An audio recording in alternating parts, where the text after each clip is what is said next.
আপনারা জানেন আজকে স্টারলিংকের বাংলাদেশে ফর্মালি যাত্রা শুরু হলো। এটা আমরা মনে করি বাংলাদেশের জন্য এটা একটা টেলিকমিউনিকেশনের হিস্ট্রিতে একটা নতুন অধ্যায়ের সূচনা হলো।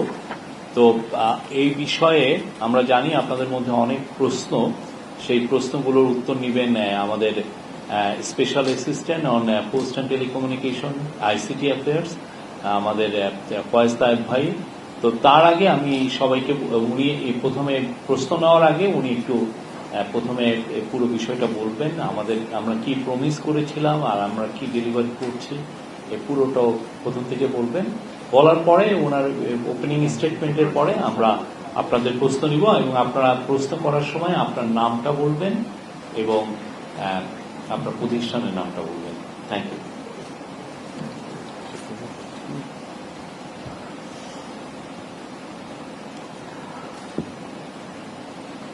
সবাইকে ধন্যবাদ জানাই। গণমাধ্যমের কর্মী সহকর্মীরা যারা আছেন, মাননীয় প্রধান উপদেষ্টার প্রেস উইং এর বিশেষ সহকারী সহ যারা এখানে আছেন, মানে সবাইকে আন্তরিক ধন্যবাদ। তো আজকে বাংলাদেশের ইতিহাসে একটা ঐতিহাসিক দিন।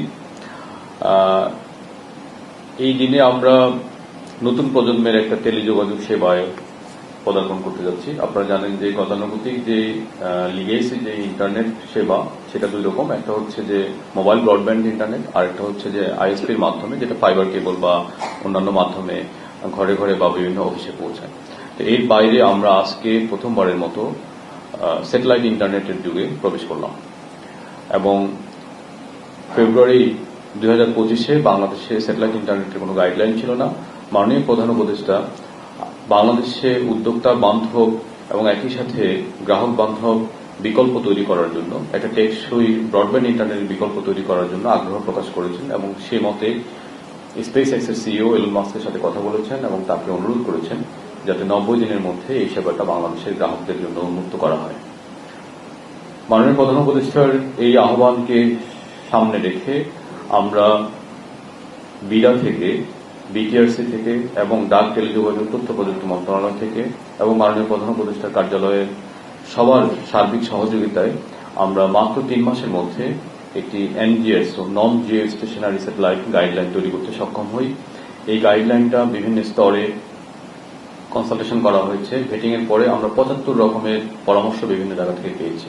এই পরামর্শগুলো আমলে নিয়ে স্যারের যে ডেডলাইন, এই ডেডলাইনটাকে মিট করে আমরা এনজিএসও গাইডলাইনটা পাস করি এবং এরপর প্রথম আবেদনকারী হিসাবে স্টারলিংক এই এনজিএসও গাইডলাইনের জন্য আবেদন করে। তার আগে স্টারলিংক বিডায় রেজিস্ট্রেশন করে, অর্থাৎ বাংলাদেশের যে আইনি প্রসেসগুলো আছে এই প্রক্রিয়াগুলো পুরোপুরি ফুলফিল করে বিডায় রেজিস্ট্রেশন নিবন্ধন নেয় এবং তারপরে তারা বিটিআরসিতে লাইসেন্সের জন্য আবেদন করে এবং সেটা যথাযথভাবে যে ফি আছে সেই ফি দেয়, ফরেন কারেন্সিতে ফি দেয়, ফি দিয়ে তারা আমাদের কাছ থেকে লাইসেন্স পায়।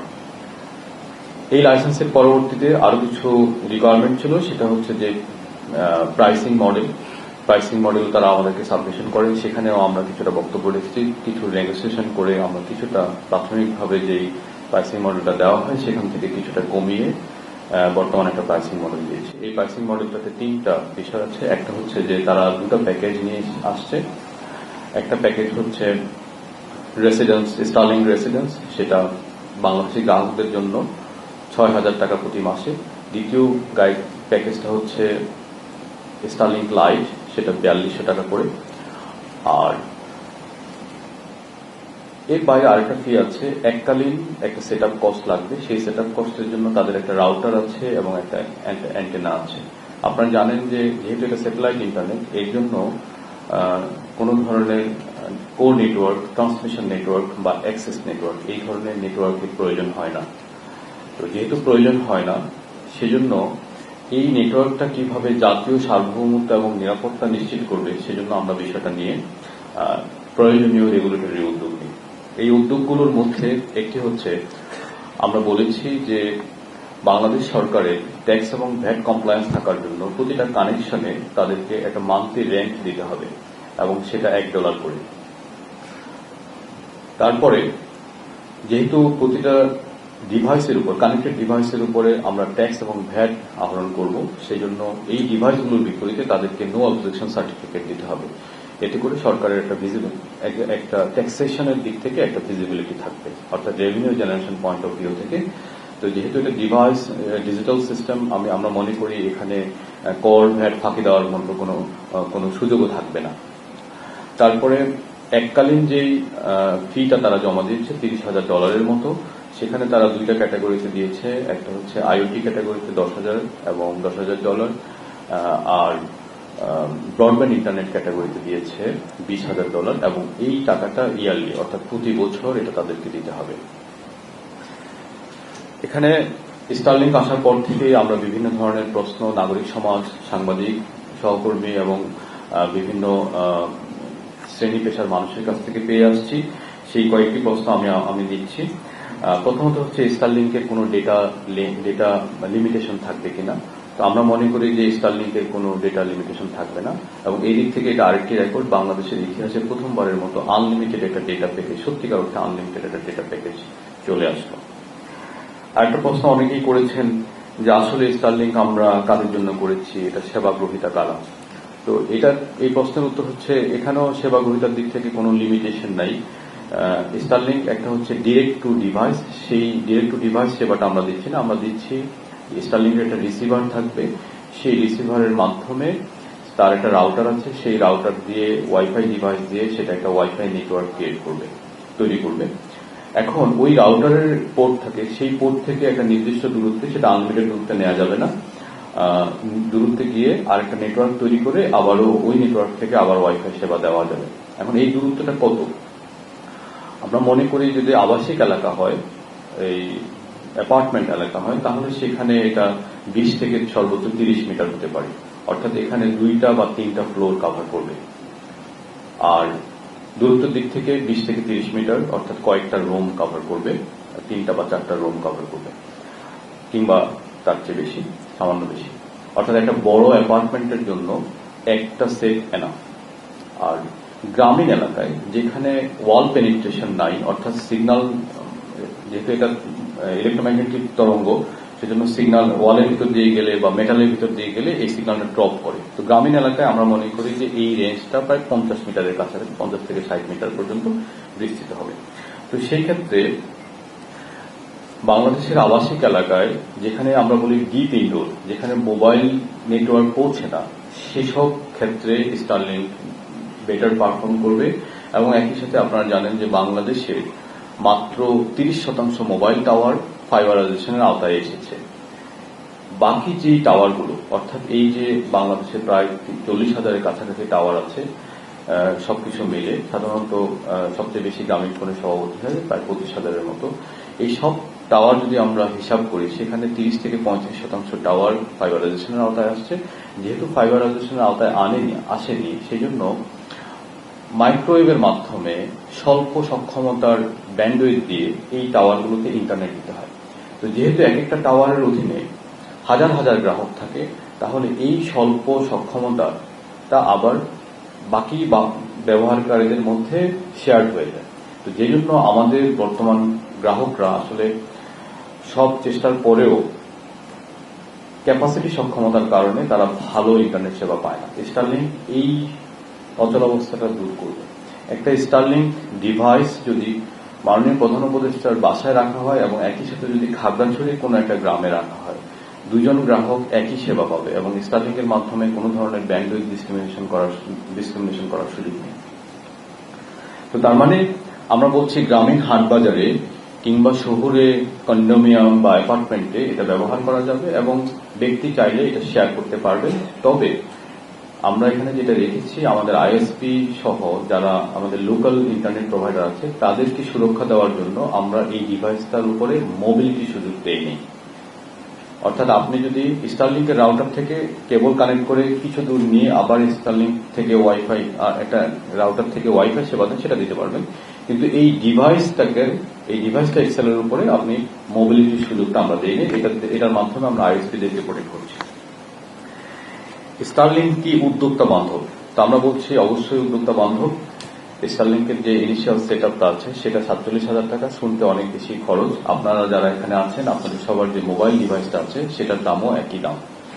এখন যদি স্টারলিংকটা কোনো উদ্যোক্তা কিনে, তাহলে উনি চাইলে মাইক্রো ক্রেডিট বা অন্য কোনো ফর্ম থেকে নিজে ফাইন্যান্সিং সোর্স করতে পারবেন, কিংবা উনি নিজে একটা সময়ের ভিত্তিতে বন্ধু বান্ধব কয়েকটা গ্রামে কয়েকটা হাটে দোকানপাটে ওনারা চাইলে কয়েকজন মিলে এটা করতে পারবেন। যেহেতু এখানে হাই স্পিড আছে, অর্থাৎ 300 Mbps আছে, একজন ব্যক্তির দৈনন্দিন জীবনের কাজ করতে বা ইন্টারনেট ব্যবহার করতে 300 Mbps এর প্রয়োজন নাই, সুতরাং উনি সহজতভাবে এটা শেয়ার করতে পারবে। তো সেদিক থেকে আমরা মনে করি শুধু উদ্যোক্তাই তৈরি হবে না, বরং কো ওয়ার্কিং ফ্যাসিলিটি তৈরি হবে।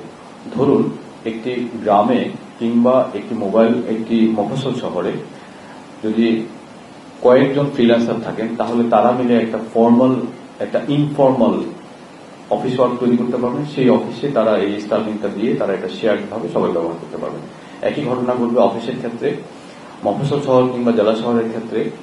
যেহেতু আমাদের অ্যাক্সেস টু ইন্টারনেট লিমিটেড, কিংবা বিদ্যুৎ চলে গেলে আইএসপি ইন্টারনেট বন্ধ হয়ে যায়, কিংবা ব্যাটারি ব্যাকআপ চলে গেলে মোবাইল ইন্টারনেটও দুর্বল হয়ে যায়, সার্ভিসটা পড়ে যায়। সেজন্য স্টারলিংক এই সমস্যার সমাধান করবে।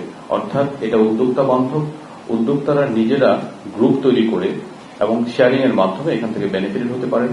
মাইক্রো ক্রেডিট কিংবা অন্যান্য ফাইন্যান্সিং মাধ্যম থেকে এই যে 47,000 টাকার এককালীন খরচ, এটা তারা শেয়ার করতে পারেন এবং একই সাথে কো ওয়ার্কিং স্পেস তৈরি করতে পারেন। সেদিক থেকে এই বিষয়গুলো আমি মনে করি যে বাংলাদেশের ক্ষুদ্র এবং মাঝারি উদ্যোক্তা বা এসএমই খাত যাকে বলি আমরা, সেটা এখান থেকে বেনিফিটেড হতে পারে। আমরা জানি যে প্রফেসর ডক্টর মোহাম্মদ ইউনুসের যে কনসেপ্ট ফোন লেডি, এটা সারা ওয়ার্ল্ডে রিনাউন্ড স্বীকৃতি পেয়েছে। এটার মাধ্যমে স্টারলিংকের মাধ্যমে আমরা নতুন করে ইন্টারনেট লেডি শুরু করতে পারবো। যদি আমরা গ্রামীণ দরিদ্র জনগোষ্ঠীকে একটা ফাইন্যান্সিং এর মাধ্যমে, আমাদের বেসরকারি ক্ষুদ্র ঋণ বা অন্যান্যদের মাধ্যমে, তাহলে আমরা ওই কনসেপ্টটাকে স্টারলিংকের মাধ্যমে আবার ফিরিয়ে আনতে পারবো। একজন গ্রামীণ মহিলা কোনো একটা ক্ষুদ্র ঋণ কোম্পানি থেকে টাকা নিয়ে উনি গ্রামের হাট বাজারে ইন্টারনেট সরবরাহ করতে পারবে, এতে কোনো বাধা নেই। আমরা আবারও বলছি, আইএসপিদেরকে সুরক্ষা দেওয়ার জন্য আমরা সেখানে মোবিলিটি রাখি, অর্থাৎ উনি এই ডিভাইসটা স্টেশনের এক জায়গায় থাকতে হবে, এই ডিভাইস নিয়ে উনি মুভ করতে পারবেন। কিন্তু উনি চাইলে পাশের দোকানে কিংবা বাজারের কয়েকটা দোকানে ইন্টারনেট শেয়ার করতে পারবে এবং সেই ইন্টারনেটটাও হাই স্পিড হবে। প্রশ্ন এসেছে স্টারলিংকের মাধ্যমে জাতীয় সার্বভৌমত্ব বিঘ্নিত হবে কি? আপনারা খেয়াল করেছেন, আমরা এই প্রশ্নের উত্তরে সুস্পষ্টভাবে বলতে চাই, বিভিন্ন জায়গা থেকে আমাদের কাছে কনসার্ন এসেছে এর মাধ্যমে জাতীয় স্বার্থ বিঘ্নিত হবে না। এটার জন্য দুটো প্রোটেকশন আমরা দেখেছি। একটা প্রোটেকশন হচ্ছে স্টারলিংকে লোকাল গেটওয়ে ব্যবহার করতে হবে, অর্থাৎ তাদেরকে স্যাটেলাইট গ্রাউন্ড স্টেশন তৈরি করতে হবে এবং সেই গ্রাউন্ড স্টেশনের মাধ্যমে, গেটওয়ের মাধ্যমে ইন্টারনেটটা যাবে। আমরা বলেছি তারা চাইলে বিকল্প এবং রিডান্ডেন্সির জন্য তারা চাইলে বিদেশি গেটওয়ে রাখতে পারবে, কিন্তু অ্যাক্টিভ ডিভাইসগুলো মনিটর করার জন্য, সেখান থেকে রেভিনিউ আর্ন করার জন্য এবং একই সাথে বাংলাদেশে যারা লাইসেন্স গেটওয়ে আছেন তাদের স্বার্থ রক্ষার জন্য আমরা বলেছি লোকাল গেটওয়ে ব্যবহার করতে পারবে।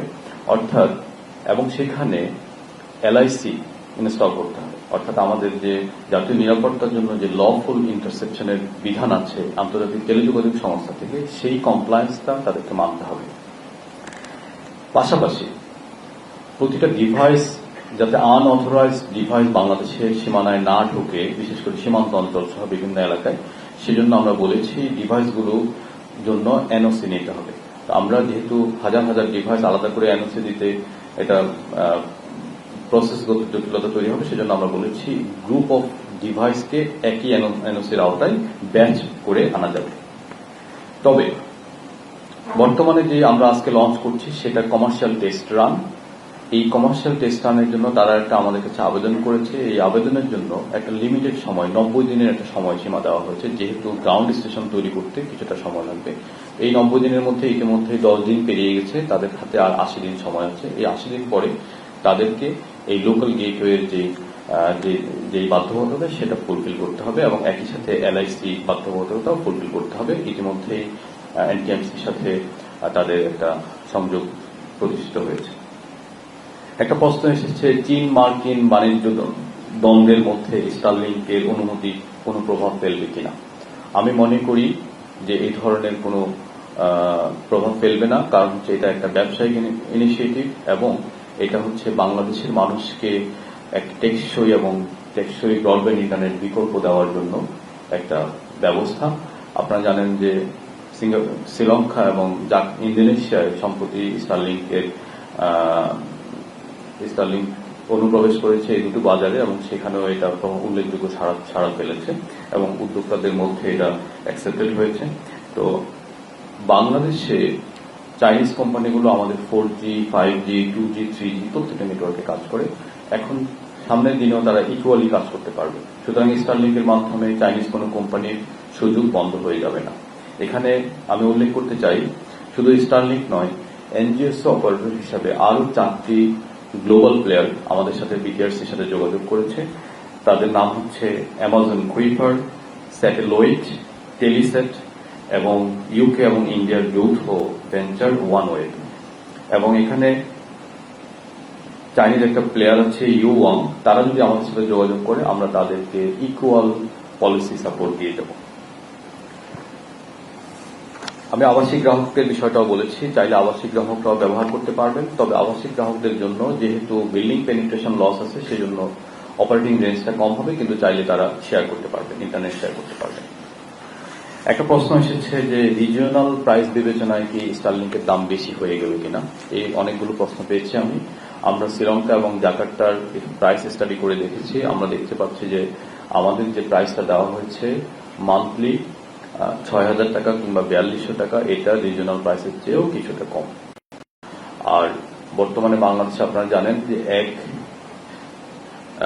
এক মেগাবাইট ব্যান্ডউইথের যে দাম, সেই দাম হিসাব করলে রিয়েল টাইম 300 MBPS স্পিডের দাম পড়ে প্রায় 75,000 টাকা। তো সেই তুলনায় যদি আমরা বের করি তাহলে এটা উল্লেখযোগ্য হারে কম। এবং যেহেতু আইএসপি ওয়াইফাইটা শেয়ারেবল, মোবাইল ওয়াইফাইটা শেয়ারেবল এবং স্টারলিংকও শেয়ারেবল, তো সেই জন্য শেয়ারিং এর প্রশ্ন বিবেচনায় রেখে আমরা মনে করি এই দামটা একটা যৌক্তিক দাম বলে আমরা মনে করি। আবার বলছি, স্টারলিংক শুরুতে যে দামটা দিয়েছে আমরা কিছুটা নেগোসিয়েট করে সামান্য কিছু কমাতে পেরেছি, খুব বেশি কমাতে পারিনি। প্রাথমিক যে অফারটা আসছিল 7,000-এর একটু বেশি ছিল। আমি সর্বশেষ যে প্রশ্নটার উত্তর দিতে চাই সেটা হচ্ছে যে সরকারি কিছু কোম্পানি আছে, আপনারা জানেন, স্যাটেলাইট কোম্পানি এবং সাবমেরিন কেবল কোম্পানি। আমার কাছে এই প্রশ্নটা এসেছে যে আমরা সরকারি কোম্পানিগুলোর স্বার্থ দেখছি কিনা। তা আমি উত্তরে বলবো, হ্যাঁ, আমরা স্বার্থ দেখছি। স্টারলিংক ইতিমধ্যেই বাংলাদেশের সাবমেরিন কেবল কোম্পানির 2টো পোর্ট কিনেছে, 2টো 100 গিগ পোর্ট কিনেছে, অর্থাৎ 200 গিগ পোর্ট তারা এলসির মাধ্যমে কিনেছে। তো সেখান থেকে স্যাটেলাইট কোম্পানির রেভিনিউ বাড়বে।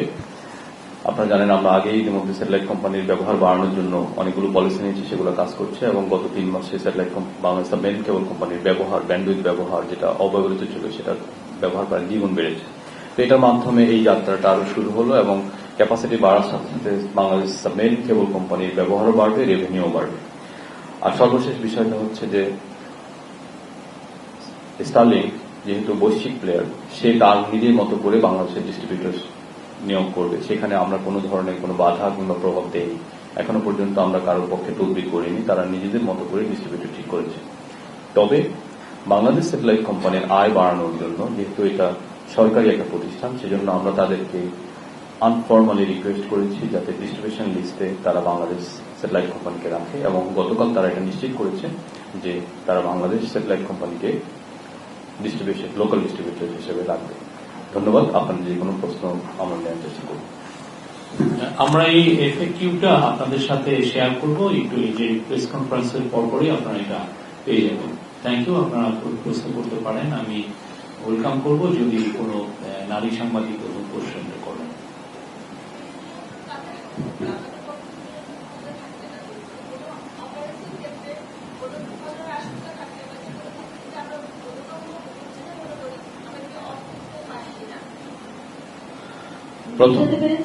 জি, আমি এটি নিয়ে কাজ করি। আমি বলছি এটা তো অবশ্যই আমাদের জন্য ভালো হয়েছে, নিঃসন্দেহে। আপনি বলছেন যে যৌক্তিক দাম আমরা পাচ্ছি, নেগোসিয়েশন চেষ্টা হয়েছে, সবই ঠিক আছে। এটা নিয়ন্ত্রণটা আসলে পুরোপুরি কাজের হাতে থাকবে। আমাদের কি কোনো কোনো ক্ষেত্রে এটা অফ করে দেওয়ার বা নিয়ন্ত্রণ করার মতো ক্ষমতা আমাদের হাতে আছে কিনা, এখানে আমাদের দায় কতটুকু থাকছে? আচ্ছা, আপনি গুরুত্বপূর্ণ প্রশ্ন করেছেন।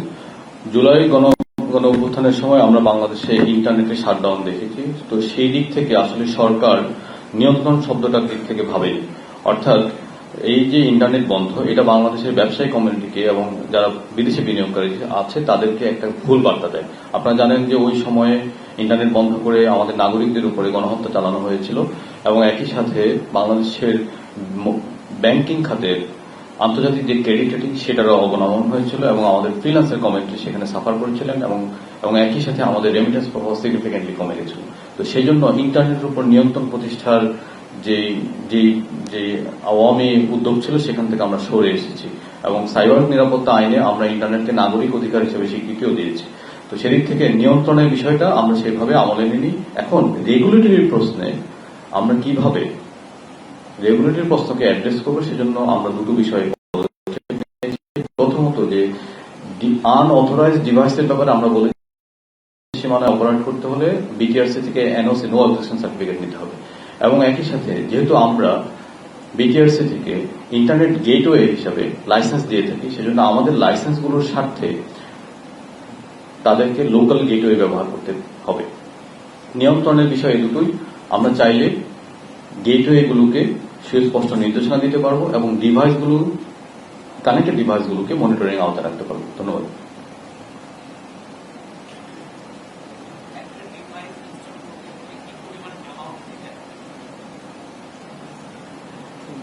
ডিভাইসটা প্লাগ অ্যান্ড প্লে ব্যক্তি নিজেই ইনস্টল করতে পারবেন এবং এই অ্যাকসেপ্ট ডিভাইস কেনার জন্য 47,000 টাকা খরচ হবে।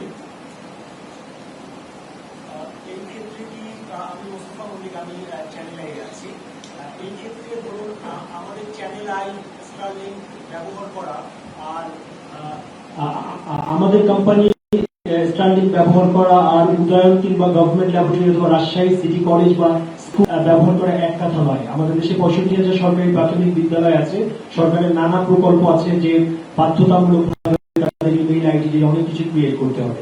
তো এই ক্ষেত্রে সামাজিক যে একটা প্রণোদনা দেওয়া হয় সেই ক্ষেত্রে বাংলাদেশি কোম্পানিগুলো ফলো করে সেসার হিসেবে স্টার্লিং এটা হবে কিনা এবং ওরা কোনো সুবিধা পাবে কিনা নাকি এই দামেই কিনতে হবে? ধন্যবাদ। একই দামে কিনতে হবে, এখানে বিশেষ কোনো সহজ দেওয়া হবে না, কোনো প্রণোদনা দেওয়া হবে না। অর্থাৎ এটা সোশ্যাল মডেল।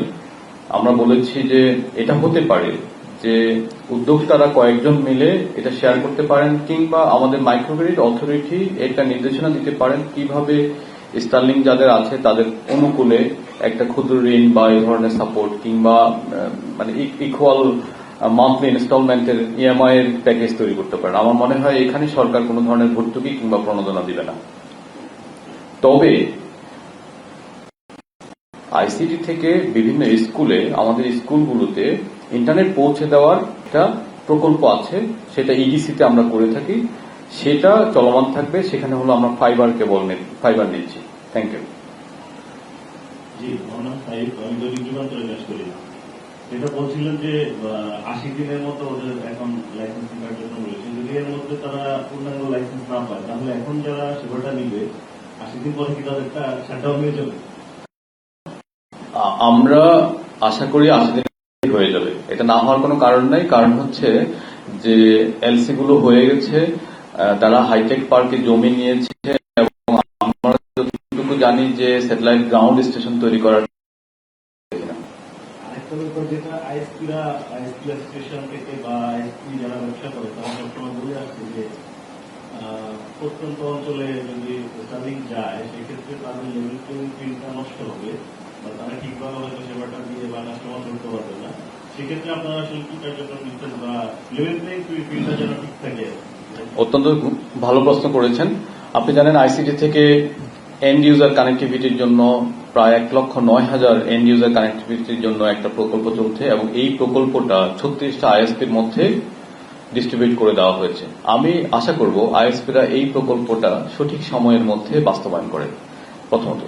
দ্বিতীয় বিষয় হচ্ছে, আপনি জানেন যে আমরা আইএসপিদেরকে রিকোয়েস্ট করেছি, গত 4 মাস ধরে আমরা অক্লান্ত পরিশ্রম করছি তাদেরকে এটা বোঝাতে যে একটা নতুন বিকল্প আসছে, বাজারে নতুন প্রতিযোগিতা তৈরি হবে। সুতরাং আইএসপিদেরকে তারা যে ইন্টারনেটের বদলে যে ক্যাশ বিক্রি করে আইএসপিদেরকে সেখান থেকে সরে আসতে হবে এবং অর্থাৎ গ্রাহক সন্তুষ্টির জন্য আইএসপিরা যাতে ইন্টারনেটের রিয়েল ইন্টারনেট এবং ক্যাশের মধ্যে যে আনুপাতিক হারটা, এই হারটা মেনটেন করে, এবং একই সাথে তাদেরকে বলেছি কোয়ালিটি অফ সার্ভিস নিশ্চিত করতে। আপনি ইতিমধ্যে খেয়াল করেছেন যে আমরা বলেছি 5 Mbps এবং 10 Mbps কে তারা যাতে আর ব্রডব্যান্ড ইন্টারনেট হিসাবে ব্যবহার না করে। This is a very wrong terminology.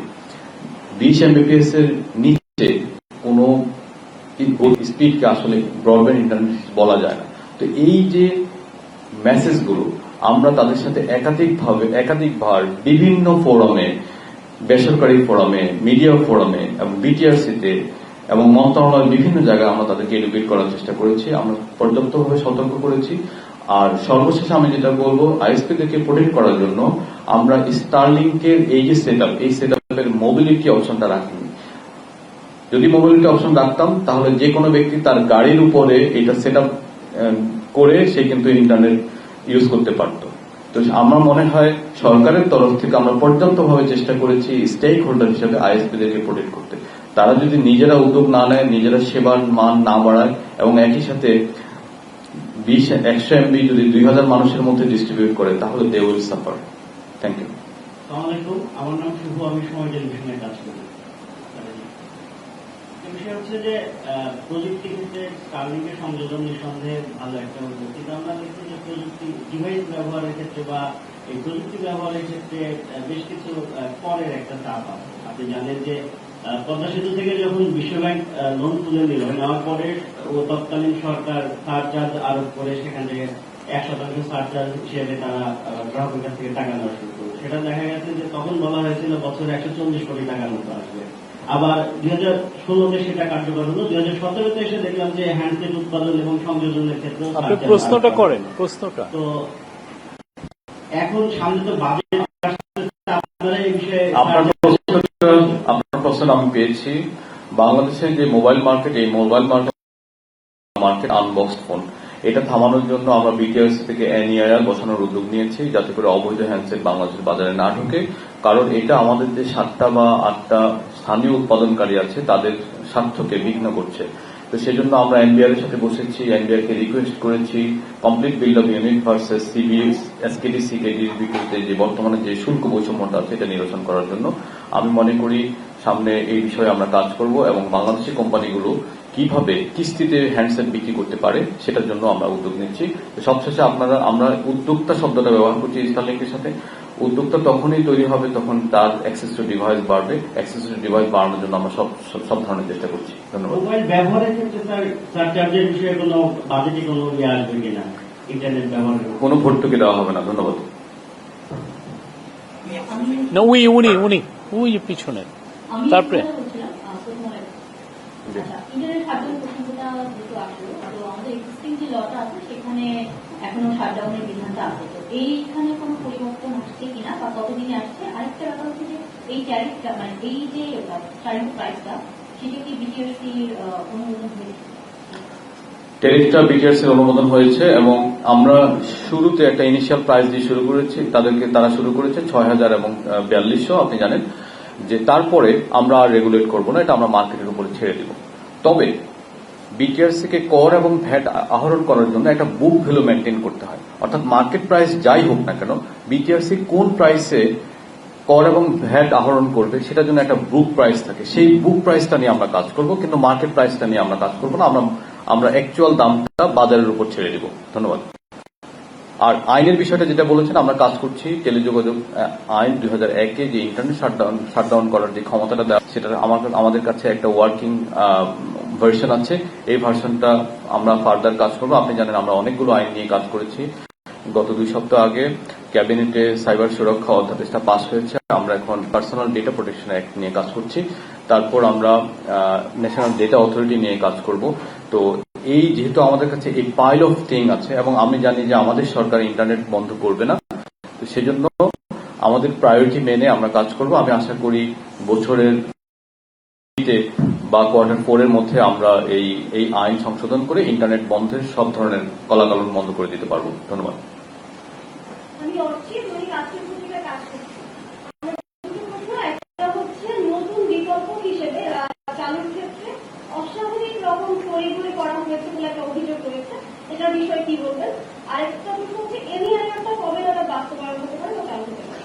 কোনো ধরনের অস্বাভাবিক করা হয়নি। আমরা খেয়াল করবেন প্রতিটা কাজেই সরকার অত্যন্ত দ্রুততার সাথে কাজগুলো সম্পন্ন করার একটা তাড়া আছে।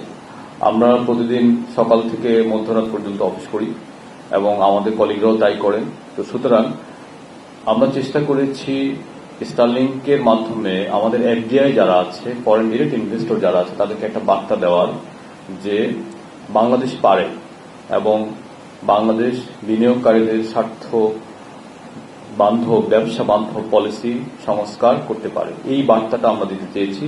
স্টারলিং যেহেতু এই সুবিধাটা পেয়েছে, এই উদাহরণটা আমরা টেনসেন্ট সহ অন্যান্য যে গ্লোবাল প্লেয়ার আছে তাদেরকে উপস্থাপন করতে পারছি, and I can proudly share all those things to the investors. সুতরাং আমি মনে করি না কোনো ধরনের তড়িঘড়ি করা হয়েছে। আর দ্বিতীয় প্রশ্নটা কি নিয়ে করেছেন? এনইআর নিয়ে আমরা কাজ শুরু করেছি। এখানে কয়েকটা বিকল্প আছে। আপনারা জানেন যে এখানে আমরা ওপেন টেন্ডার মেথডে আমাদেরকে যেতে হবে।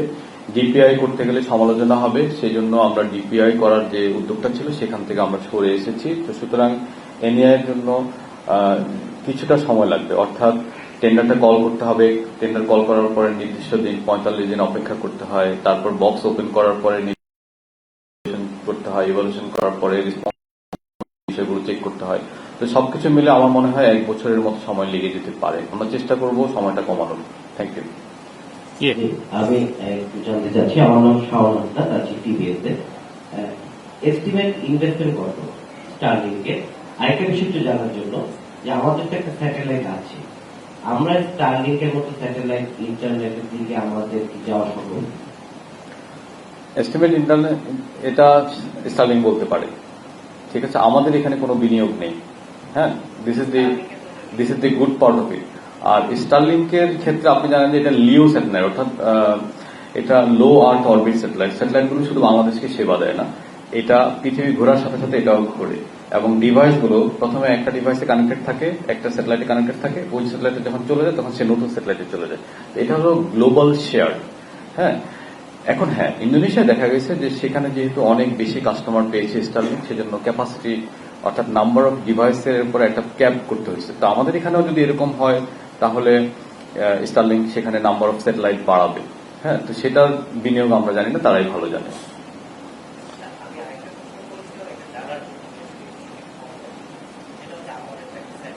আচ্ছা, বাংলাদেশের যে স্যাটেলাইটটা আছে সেটা কমার্শিয়াল টেলিযোগাযোগ স্যাটেলাইট নয়, এটা মূলত ডিটিএইচ স্যাটেলাইট। আর এখানে সিইউ এবং কেইউ ব্যান্ড আছে, আপনারা জানেন যে মূলত ডাইরেক্ট টু যে টেকনোলজিটা আছে, যার মাধ্যমে আপনারা যারা টিভি স্টেশন আছেন আপনারা তারা ব্যবহার করেন। সেখানে কিছু ডিটিএইচ একটা মাত্র কোম্পানিকে দিয়ে মনোপলি করা হয়েছিল। আমরা সেখানে একটা নতুন লাইসেন্স দিয়ে সেই স্যাটেলাইটটার ব্যবহার বৃদ্ধি এবং রেভিনিউ বৃদ্ধির চেষ্টা করছি। আপনারা দ্রুতই এটা দেখতে পাবেন। আর দ্বিতীয় যে বিষয়টা, সেখানে কিছু ভিসেট আছে। তো ভিসেটগুলোর দাম এত উচ্চ মূল্যের, 2.5 লক্ষ টাকা, এটা আসলে কেউ কিনছিল না। আমরা উদ্যোগ নিয়েছি ভিসেটের দাম এত কম পর্যায়ে আনবে যাতে এটা স্টারলিংকের সাথে তুলনা করতে পারে। তো ভিসেটের লিমিটেশন আছে, সেই কানেকশনগুলো খুবই সীমিত। তো সুতরাং এই আমাদের স্যাটেলাইটের সাথে স্টারলিংকের কমিউনিকেশন তুলনা করা যাবে না। একটা ডিটিএইচ এবং VSAT satellite with limited capacity, আর আরেকটা হচ্ছে commercial public broadband internet service satellite. Thank you.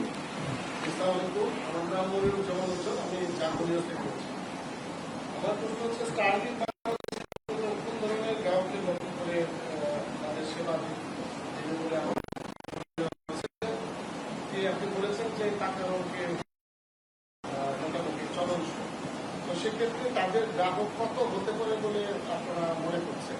আরেকটা হচ্ছে যে আমাদের স্বাস্থ্য খাতে নানা সমস্যা রয়েছে, এই যে স্যাটেলাইট সেবা, সেটার মাধ্যমে স্বাস্থ্য কোনো অবসুযোগ রয়েছে? স্বাস্থ্য খাতে অবদান রাখার সুযোগ আছে। আমাদের যে স্যাটেলাইট ক্লিনিকগুলো আছে দেশের দূরবর্তী গ্রামে, যেখানে এখনো ইন্টারনেট সেবা দ্রুতগতির এবং লো লেটেন্সি ইন্টারনেট সেবা পৌঁছেনি, ডেফিনেটলি শুধু স্বাস্থ্য খাত নয়, যে কোনো খাতের যে কোনো ফিশারিজ এবং আমাদের বোটগুলো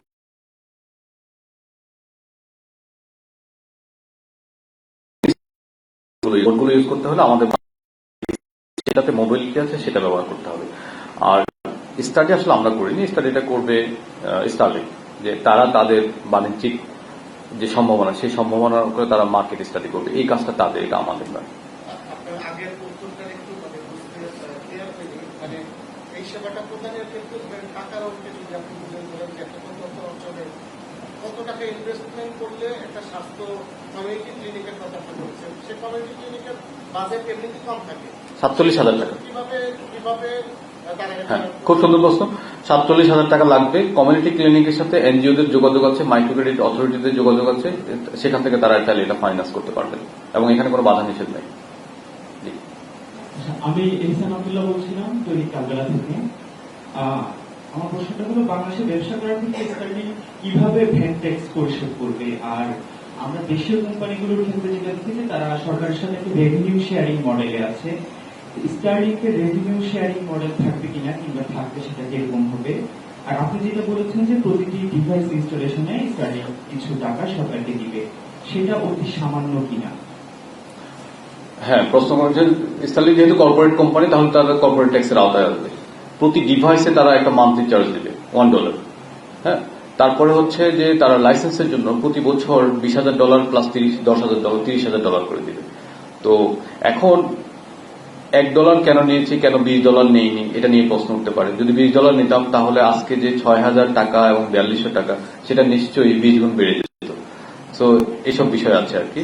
সবকিছু মিলে মনে হয় যে রেগুলেটরের সুযোগ আছে। আমরা মার্কেট স্টাডি, আমরা রিজিওনাল যে প্লেয়ারগুলো আছে, আমরা জানেন যে দক্ষিণ এশিয়ায় বাংলাদেশ দ্বিতীয় দেশ হিসেবে স্যাটেলাইট ইন্টারনেটের যুগে যাত্রা শুরু করলো। এখন আমাদের পর্যাপ্ত রিজিওনাল স্টাডি নেই। যদি রিজিওনাল স্টাডি আসে, এটার সাথে সাথে আমরা বিটিআরসির দিক থেকে এই প্রাইসটা বাড়াতে পারবো, কোনো সমস্যা নেই।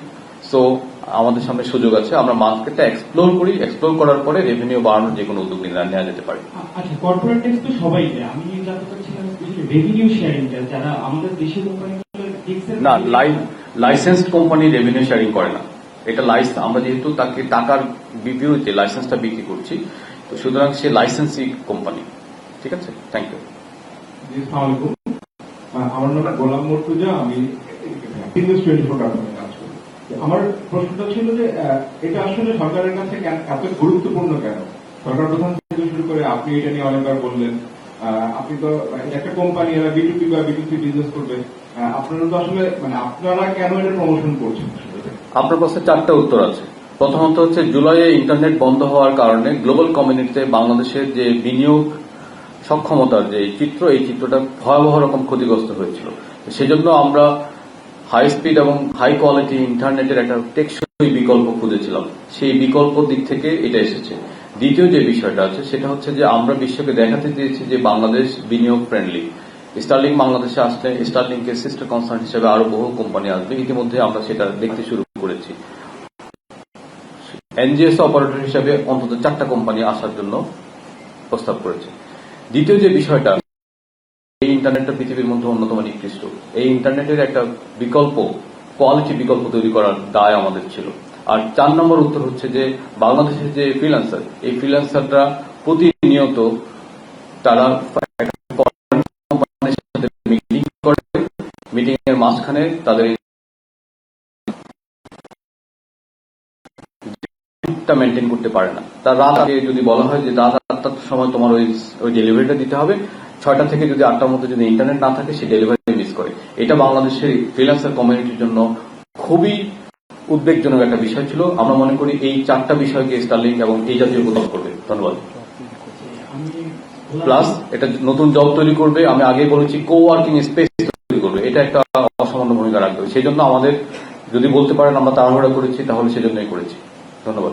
আমি আরেকটা কথা বলতে পারি, টেলিকম লাইসেন্স রেজিম পরিবর্তনে তাড়াহুড়া করছি। যদি আপনারা খেয়াল করেন 7 স্তরের লাইসেন্স আছে, অত্যন্ত দ্রুততার সাথে আমরা সেখানে একটা আইন পরিবর্তন করে সেখানে 7 স্তর তাড়াহুড়া করেছি।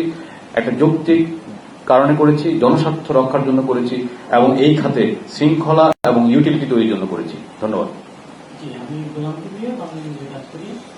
আমার একটা প্রশ্ন না, একটু জানতে চাওয়া যে আমাদের যে স্যাটেলাইট আছে, থেকে যে স্যাটেলাইট টেলিভিশন আমরা দেখি, আকাশ ডিটিএইচ, সেটা সেট আপ করতে আমাদের 4,000 টাকার মতো লাগে।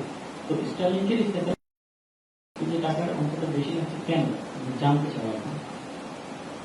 টাকার অঙ্ক বেশি লাগছে কারণ স্টারলিংকের আপনি আকাশ ডিটিএর সাথে এটা তুলনা করতে পারবেন না। আকাশ ডিটিএস এর ক্যাপাসিটি খুবই সীমিত। আকাশ ডিটিএস এর যেই আপনি ক্যাপাসিটিটা পাচ্ছেন, এটা এখান থেকে প্রায় 100 গুণ বেশি ক্যাপাসিটি পাচ্ছেন।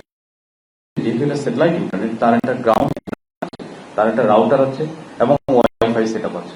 এটা এডিশনাল কিছু মেলে আপনি চিন্তা করেন আপনার হাতে যে মোবাইলটা আছে, এই মোবাইলের কিন্তু দাম 47,000 টাকা বা তার বেশি বা কাছাকাছি, যদি এটা কোয়ালিটি ইন্টারনেট হয়। তো আমরা গ্লোবাল স্ট্যান্ডার্ডে আমরা চেষ্টা করেছি যে আমি আগেই বলেছি, এখানে আমাদের রিজিওনাল স্টাডি নাই, যেহেতু আমরা দক্ষিণ এশিয়ায় অন্যতম পাইনিয়ার হিসেবে এখানে মার্কেটে ঢুকে গেছি, আমরা শ্রীলঙ্কা। তো যদি আমাদের মনে হয় যে ইন্ডিয়া লঞ্চ করার পরে বা পাকিস্তান লঞ্চ করার পরে, নেপাল লঞ্চ করার পরে যদি আমাদের মনে হয় যে এই প্রাইসগুলো বেশি, তাহলে আমাদের নেগোসিয়েট করার অবশ্যই সুযোগ আছে। এবং প্রাইসিং এর জন্য আমরা আলাদাভাবে ক্লজ রেখেছি, প্রতিবার করে আসতে হবে, সে চাইলেই দাম বাড়াতে পারবে না। ধন্যবাদ। আসসালামু আলাইকুম, আমি আফজাল হোসেন মাইটিভিতে কাজ করি। আমার প্রশ্ন হলো, ভবিষ্যতে বাংলাদেশের যে সরকারি আসুক, তারা যদি ইন্টারনেট শাটডাউন না করতে পারে এমন কোনো পদক্ষেপ আপনার কিনা? আর যদি সেটা আইনগত পদক্ষেপ হয়, তাহলে আইন তো পরে সরকার পরিবর্তন করেও শাটডাউন করতে পারে। আপনার দ্বিতীয় প্রশ্নটা বেশি নেই। যে প্রথমত আইনের ক্ষেত্রে আইন গুরুত্বপূর্ণ না, গুরুত্বপূর্ণ হলো আইনের চর্চা। এখন আমরা বলছি যে আমরা পদক্ষেপ নিচ্ছি, আমি আগে ব্যাখ্যা করেছি যে আমরা ইন্টারনেট যাতে বন্ধ না হয় সেই জন্য আইনগুলোকে পরিবর্তন করে দেব, এবং আপনারা বছরের 3য় কিংবা 4র্থ কোয়ার্টারের মধ্যে এটা আপনারা দেখতে পাবেন ইনশাআল্লাহ। Thank you. আমার মনে হয় অনেক কোশ্চেন আমরা নিয়েছি। Thank you.